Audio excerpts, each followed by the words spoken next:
হাসির রাজা, জ্ঞানের রাজা, রসিক রাজা। আমি সব ভেঙে ফেলবো, ভেঙে ফেলবো। অনেক হয়েছে, আর সহ্য হচ্ছে না। আমি সব ভেঙে ফেলবো, ভেঙে ফেলবো। মানে ও গিন্নি, গিন্নি, গিন্নি গো, একটু শান্ত হ, একটু কথাটা শোনো। না না, আমি আর কিচ্ছু শুনবো না। এক সপ্তাহ সময় দিচ্ছি, তার মধ্যে মহারানীর মতো ওই সীতাহার আমার চাই চাই চাই। আহা, কিন্তু গিন্নি ওটার যে অনেক দাম, আমার কি আর মহারাজের মতো অত টাকা আছে বলো? এই শোনো, তোমার কি আছে আর কি নেই তা আমার খুব ভালো করে জানা আছে, বুঝলে? কিন্তু গিন্নি, একটা কথা কান খুলে শুনে রাখো, এবারে যদি তুমি ওই সীতাহার আমাকে গড়িয়ে না দাও, আমি তাহলে চিরদিনের মতো বাপের বাড়ি চলে যাব। এই আমি বলে দিলাম। আচ্ছা ফাঁপড়ে পড়লাম আমি, কি যে করি। দূর, আর ভালো লাগে না।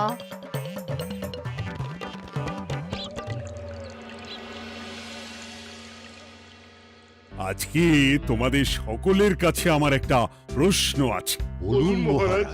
আচ্ছা, ধরো তোমরা যদি এ রাজ্যের লোক না হতে, অন্য কোন রাজ্যের হতে, তাহলে তোমাদের কাছে কৃষ্ণনগর কেমন মনে হতো? মহারাজ, এক কথায় বলতে গেলে সমৃদ্ধ শক্তিশালী রাজ্য। বেশ, তা হঠাৎ এমন প্রশ্ন মহারাজ? আসলে বেশ কিছুদিন ধরেই আমি একটা কথা ভাবছিলাম। ঈশ্বরের দয়ায় আমাদের সবই আছে, তবু রাজ্যকে আরো শক্তিশালী ও অন্যান্য রাজ্যের সাথে সুসম্পর্ক বজায় রাখা একটা রাজধর্মে পড়ে। ঠিক বলেছে। ঠিক বলেছেন। বলি, তুমি কি এসব কথা কখনো ভাবো মন্ত্রী? হ্যাঁ, মানে আগে রোজ না, কিন্তু কখনো সখনো বোধহয় ভেবেছিলাম। কবে শুনি? ওই তো কিছুদিন আগে, ওই সেদিন। এটা ঠিক কোন সেদিনের কথা বলছেন মন্ত্রী মশাই? যেদিন আকাশে ওই দুটো সূর্য উঠেছিল? তোমাকে সবকিছুতে ফোড়ন কাটতেই হবে না গোপাল, হ্যাঁ? কি আর করি বলুন, আপনার কষ্ট যে আর সহ্য হয় না। যাই হোক, মুদ্রা কথা হলো, এসব কথা মাথায় রেখে এখন আমাদের কিছু করা উচিত। কিন্তু কি করা উচিত সেটা আমি ঠিক বুঝতে পারছি না। এই একটা করে রসগোল্লা খাওয়ালে কেমন হয়? এই, তুমি থামবে? মহারাজ, আমার কাছে একটা উপায় আছে। 10 দিনের একটা মিলন মেলার আয়োজন করলে কেমন হয়? খুব বাজে হবে। একটা মেলা কত ঝামেলার কাজ সেটা বোঝো? একেই কত খরচ, তার উপর আবার অনেক লোক।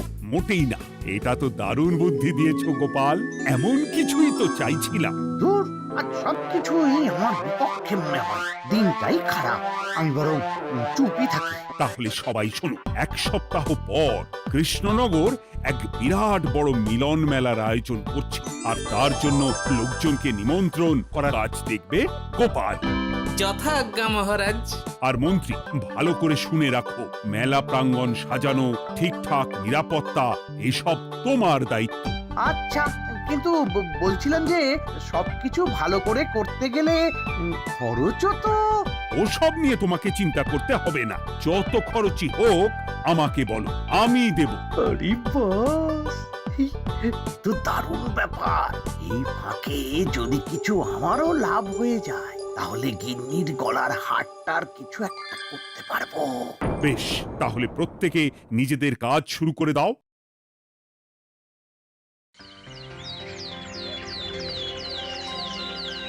শোনো শোনো শোনো, 1 সপ্তাহ পর কৃষ্ণনগর মেলা প্রাঙ্গণে অনুষ্ঠিত হতে চলেছে 10 দিন ব্যাপী মিলন মেলা। সকল গ্রামবাসীকে এই মেলায় আসার জন্য আমন্ত্রণ জানানো হচ্ছে। শোনো শোনো শোনো।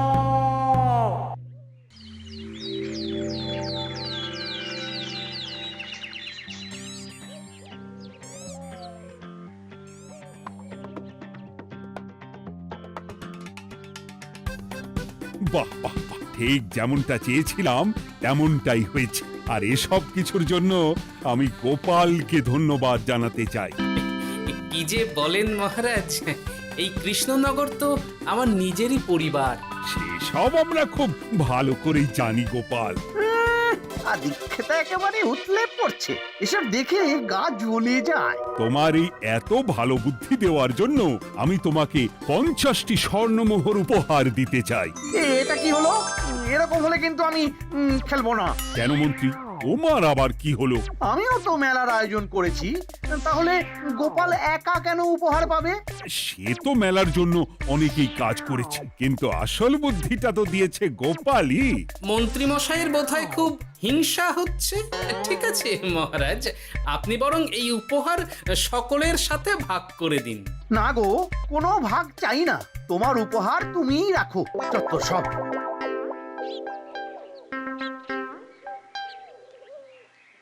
আমার কি এত খারাপ দিন এসেছে নাকি যে আমাকে গোপালের থেকে পুরস্কার নিতে হবে? অনেক হয়েছে। না না না, এবার আমাকেই কিছু ভাবতে হবে মনে হচ্ছে।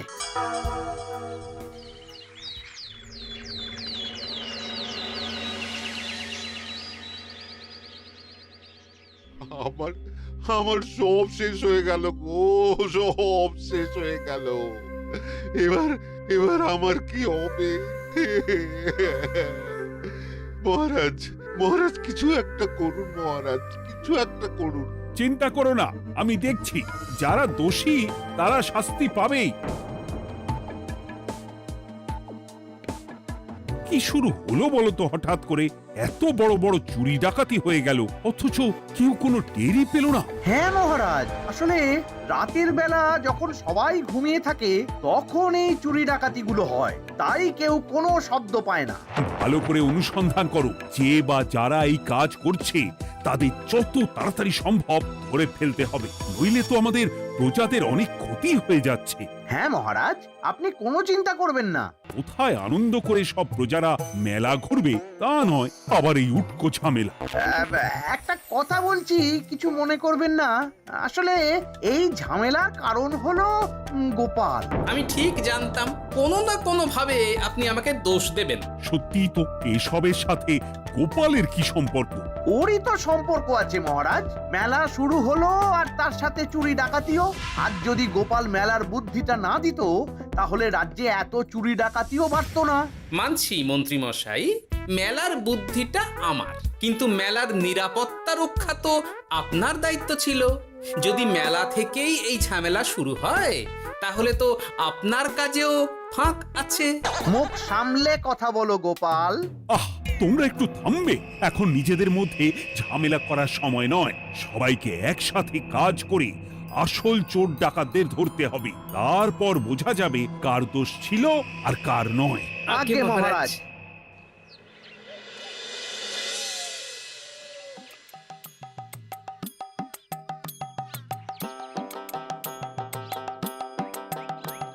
এই তো তুমি এসে গেছো। তাড়াতাড়ি মুখ হাত ধুয়ে বসো, তোমার জন্য একটা জিনিস এনেছি। বলো কি জিনিস? আরে আরে একটু অপেক্ষা করোই না, আমি আনছি। হ্যাঁ বেশ, আনো তাহলে। এই নাও, খাও। মিষ্টি দই। হ্যাঁ গো, খেয়ে দেখো তো কেমন। দারুণ সুন্দর স্বাদ তো গিন্নি। কোথা থেকে এনেছো? ভালো, মেলা থেকে এনেছি। ও জানো, বিনা পয়সায় গো। বিনা পয়সায়? তা কে দিল শুনি? আরে সুজন দইওয়ালা, বড় ভালো ছেলে। শুধু আজ নয়, ও রোজই মানুষকে ভালোবেসে না বিনা পয়সায় দই খাওয়ায়। হ্যাঁ বাবা, বেশ অবাক করা কাণ্ড। আসলে সুজনের দেশের বাড়িতে অনেক জমি জমা, গরু মোষ আছে। ও তাই বলে ওর টাকা পয়সার নাকি কোনো দরকার নেই, তাই ও বিনা পয়সায় খাওয়ায়। হ্যাঁ বুঝলাম। বাবা, খুব ঘুম পাচ্ছে এখন। ও গিন্নি, শোনো না, আমি বরং একটা ঘুম দিই এখন, বুঝলে? তুমি বরং বিকেলে আমায় একটু ডেকে দিও, ওর কাজ আছে। আচ্ছা বেশ। তোমাদের জন্য সেটাই ভালো, কারণ এমনিতেই মহারাজ চোর ডাকাত ধরার জন্য প্রহরীর ব্যবস্থা করছে পুরো রাজ্যে। না না না, সে নিয়ে আপনি চিন্তা করবেন না।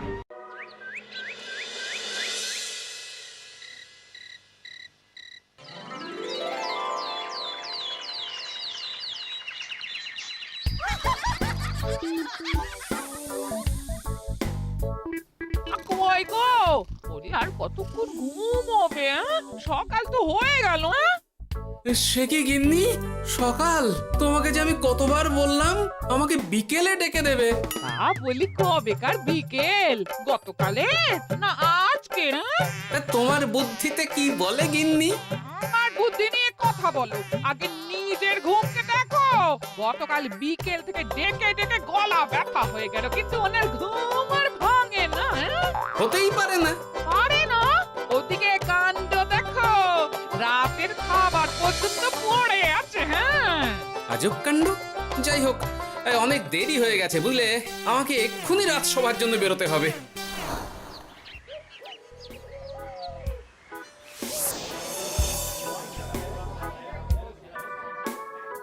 বাবা, এত ভিড় কি আছে এখানে? একটু কাছে গিয়ে দেখি তো। সত্যি সত্যি ভাই সুজন, তোমার হাতে জাদু আছে। এত সুন্দর মিষ্টি দই, এ স্বাদ ভোলার নয় ভাই। আচ্ছা, তাহলে এই হলো সুজন দইওয়ালা। ভালো মিষ্টি দই আছে, নেবে নাকি গো? পয়সা লাগবে না। জানি তো, সত্যি দারুণ স্বাদ এই দইয়ের। আমি খেয়েছি তো। তবে আজ নেব না গো, কাল এসে নিয়ে যাব। আচ্ছা আচ্ছা আচ্ছা।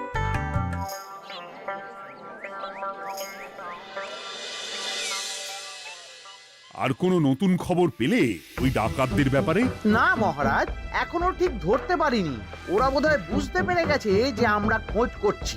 মহারাজ, আমার মাথায় একটা নতুন বুদ্ধি এলো। রাতের বেলা করে সব বাড়িতে পাহারা দেওয়া শুরু করলে কেমন হয়? সব চুরি তো রাতেই হচ্ছে। আরে, এ তো দারুণ বুদ্ধি।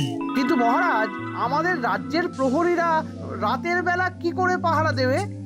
কেন কেন, কি সমস্যা? অনেক সমস্যা আছে। তাদের শরীর খারাপ হতে পারে, তার চেয়েও বড়, রাত জেগে থাকলে দিনে তারা সকলে ঘুমোবে, তখন পুরোটাই বেকার হবে। কিচ্ছু বেকার হবে না মন্ত্রী মশাই, আমাদের প্রচুর সেনা আছে, তাদের সকলকে দায়িত্ব ভাগ করে দিলেই হয়ে যাবে। তুমি বেশি বোঝো। গোপাল তো কিছু ভুল বলেনি মন্ত্রী, আমরা পাহারা বাড়াবো। আমি আজই সব সেনাদের সাথে কথা বলছি। সেনাপতি, তুমিও এই ব্যাপারটা একটু দেখো। যথাজ্ঞা মহারাজ।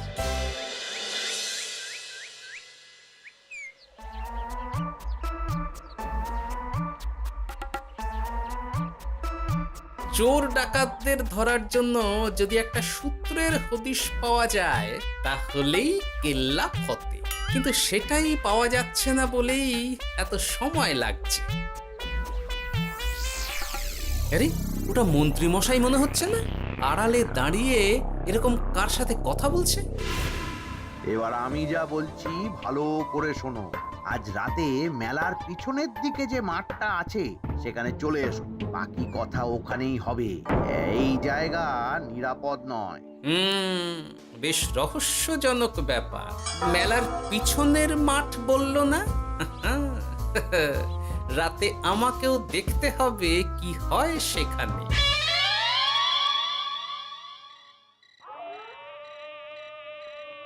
উফ, কি মশা রে বাবা! কখন থেকে দাঁড়িয়ে আছি, মন্ত্রী মশাইয়ের পাত্তা নেই কেন?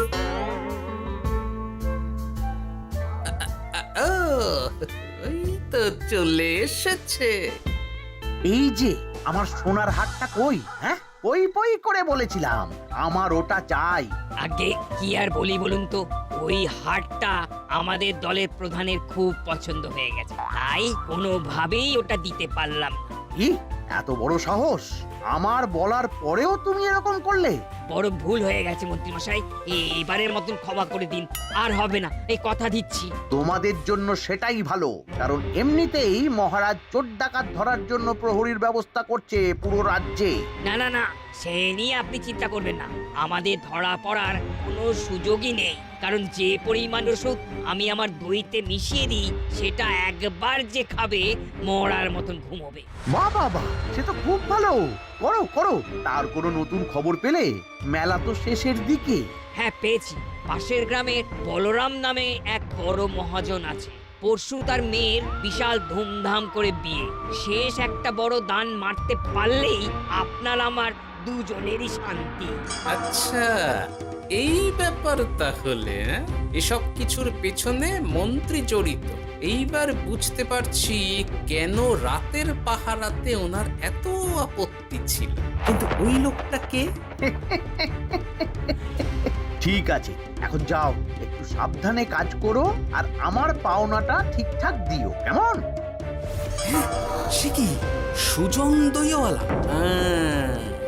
এবার আমার কাছে পুরো ব্যাপারটা পরিষ্কার হয়ে গেছে।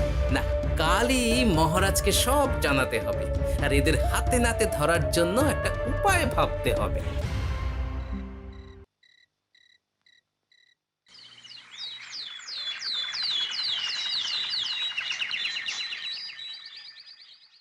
আরে এসো এসো, তোমার জন্যই তো অপেক্ষা করছিলাম। কি এমন জরুরি কথা আছে যে একান্তে দেখা করতে চাইলে? কোন মুখে বলি মহারাজ, সর্ষের মধ্যেই যখন ভূত তখন আর কি। মানে একটু খুলে বলো তো কি হয়েছে? আমাদের রাজ্যের এই এত বড় বড় চুরি ডাকাতির পিছনে কারা আছে সেটা আমি জানতে পেরে গেছি মহারাজ। হ্যাঁ, এ তো দারুণ খবর।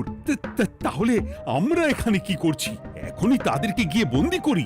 না মহারাজ, আমাদের হাতে কোনো প্রমাণ নেই, তাই ওইভাবে বন্দি করতে পারবেন না। কেন বলো তো, কারা আছে পেছনে? সেটা আপনি নিজের চোখেই দেখে নেবেন পরে। তবে এটা জানিয়ে রাখি, আমাদের মন্ত্রী মশাইও যুক্ত আছেন। কি? আমাদের মন্ত্রী? এত বড় বিশ্বাসঘাতকতা! আমি এখনই নিজের হাতে ওকে বন্দি করতে চাই। না না না না মহারাজ, সেটা করলে বাকি ডাকাতদের ধরতেই পারবেন না। তাহলে উপায়? আমি জানতে পেরেছি এই ডাকাতদের পরের নিশানা হলো পাশের গ্রামের বলরাম মহাজনের বাড়ি। বলরাম মহাজন? কাল তোর মেয়ের বিয়ে, আমাদেরও তো নিমন্ত্রণ আছে সেখানে। তাহলে তো আরোই সোনায় সোহাগা। শুনুন মহারাজ, আমার মাথায় দারুণ এক বুদ্ধি এসেছে। সে কি? হ্যাঁ, আপনি কোনো চিন্তা করবেন না, আমি শুধু যা বলছি সেটা করুন, বাকিটা আমি সামলে নেব। তবে দেখবেন যেন মন্ত্রী মশাই এসবের কিচ্ছুটি টের না পায়। বেশ বেশ বেশ।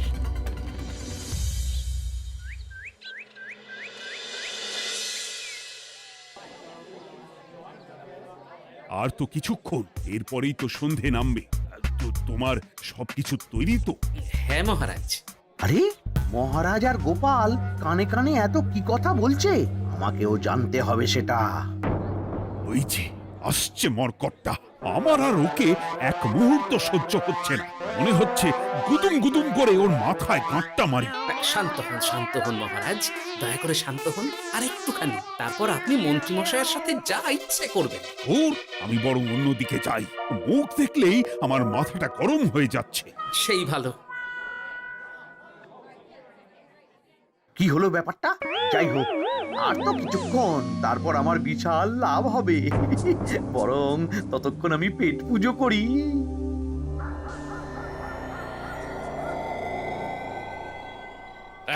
যা যা দামি জিনিস আছে সব দিয়ে দে। এই তো খেলা শুরু। এবার আর আমায় পায় কে? ও বাবা, এরা আবার কারা? সত্যি গোপাল দারুণ চাল চেলেছে। এই তোমরা এখানে কি করতে এসেছো? কেন, তোমরা যা করতে এসেছো? ডাকাতি? এমন তো কোনো কথা ছিল না। কার দলের লোক তোমরা? মন্ত্রী মশাইয়ের দলের লোক। এই রে, কি বলছে সব? কোথায় কোথায়?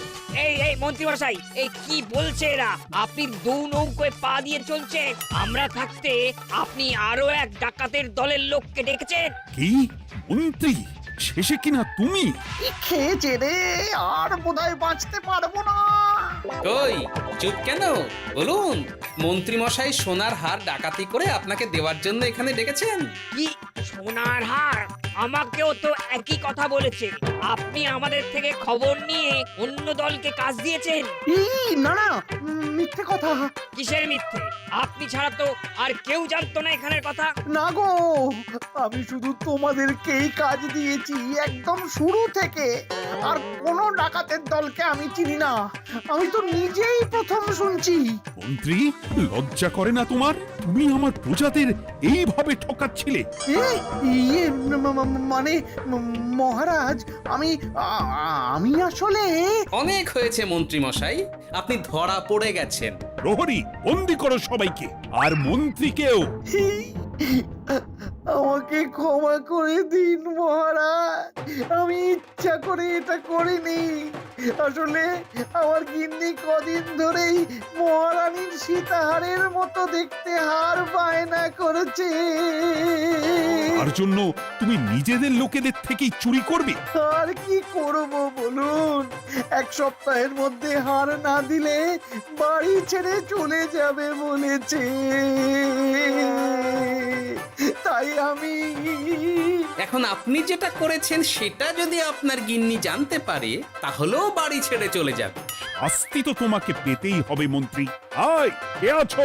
শোনো, মন্ত্রীকে মুখে কালি মাখিয়ে গাধার পিঠে বসিয়ে সারা রাজ্য ঘোরাও, এটাই ওর যোগ্য শাস্তি। আর গোপাল, তোমার বুদ্ধির প্রশংসা করতেই হয়। তোমার পুরস্কার আমি কাল রাজসভায় দেব। দূর দূর, জীবনে বিয়ে করাই ভুল হয়েছে আমার। হাসির রাজা